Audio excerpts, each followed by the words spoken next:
Hi, this is Elliot Eisenberg of Graphs and Laughs, catching you up to date on the latest Hillsborough County housing sales data. And the data continues to be remarkably strong. In Hillsborough County, single-fam sale prices rose 15.6%. They rose 5.9% for multifam. They're doing very well. Nationally, they're up 15.5%, so you're about the same. But what's really interesting about house prices is if you control for the house itself, so the product mix is controlled for, year-over-year house price increases are 6.6%.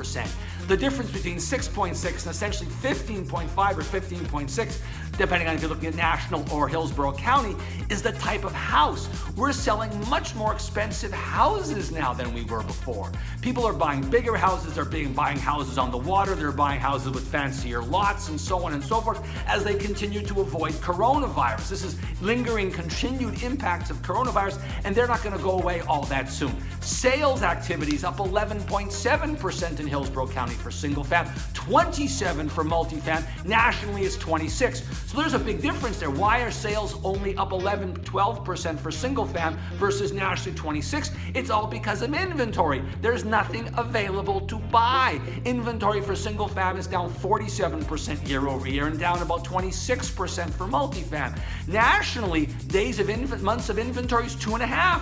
In Hillsborough County, if in single fam it's 1.3 and multifam 1.7, so your inventory is roughly half what it is nationally in Hillsborough County. That's why you can't sell any more houses. So you can continue to chronically need more houses, but continue to sell and do pretty well in spite of that problem. If we turn our face and look at national activity, there are a whole bunch of things that are going on. First, the election's over. The Democrats won the White House, as we know. The House of Representatives, the Democrats will continue to control, but the margin in the House will be very tiny. Democrats' edge in the House will be just a few seats, the smallest in about 100 years. Of the Senate side, it's so narrow, we're not sure who's actually going to win the Senate. Depends on two runoff elections in Georgia. If the Democrats get it, it's going to be razor thin 51 to 50. If Republicans win it, maybe 51 or 52 to 48 or 49. But very narrow in both cases. With very narrow majorities, the stock market's really happy about that because there's no new tax things are going to happen. Taxes aren't going to go up.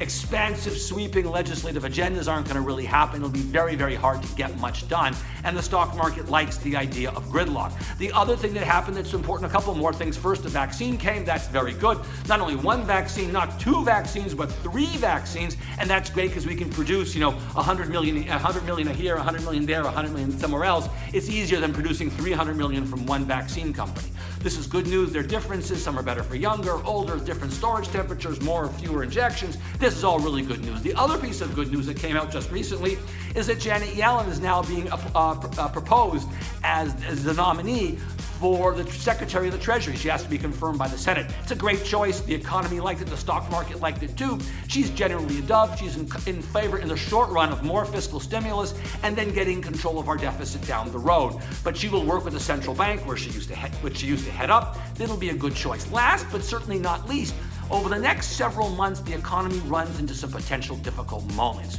We see unemployment levels probably flattening out, first-time claims for unemployment going up, mobility data, people going to restaurants declining, footfall in stores going down, fiscal stimulus, if we don't get any, that's already declining. We need it to come. If we don't get that, we may have the next 4, 5, 6 months could be a little dicey. Q4 will be okay GDP-wise. It's more Q1 that I'm worried about. Q2 should begin to get better as the vaccine comes, and by Q3 and Q4 we're good to go. But there's this intermediate period between roughly the end of the year and the middle of Q2 where I'm kind of concerned. So keep that in mind. Housing should continue to do well. That's it for this month. See you next month.